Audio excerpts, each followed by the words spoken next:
मैं लोक भवन जाकर इस्तीफा नहीं दूंगी, मेरे इस्तीफे के सवाल ही नहीं है। ये स्टेटमेंट ममता बनर्जी ने दिया कि मेरे इस्तीफे का सवाल ही नहीं है, हम हारे नहीं, हमें जबरदस्ती हराया गया। ममता के स्टेटमेंट पर चुनाव आयोग का कुछ भी कहने से इनकार। ममता के स्टेटमेंट पर कुछ नहीं कह सकते हैं, ये इलेक्शन कमीशन की तरफ से कहा गया है। पश्चिम बंगाल के सीईओ मनोज अग्रवाल का स्टेटमेंट सामने आया है।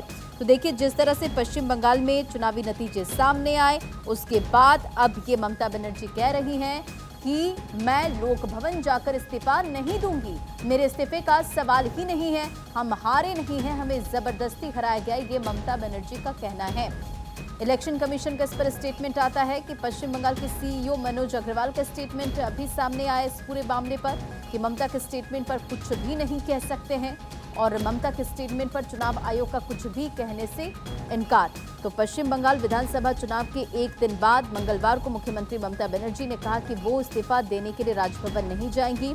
प्रेस कॉन्फ्रेंस किया गया ममता बनर्जी की तरफ से और साफ कहती हैं कि हम हारे नहीं हैं, हराया गया है। कई बातों का जिक्र ममता बनर्जी ने किया है। पश्चिम बंगाल सहित 5 राज्यों के विधानसभा चुनाव के नतीजे सोमवार को आ चुके हैं। बंगाल में बीजेपी ने पहली बार 294 में से 260 सीटों पर जीत दर्ज की। राज्य में पहली बार भाजपा की सरकार बनने वाली है और टीएमसी सिर्फ 80 सीटें जीत सकी और 15 साल बाद ममता के हाथ से सत्ता चली गई है।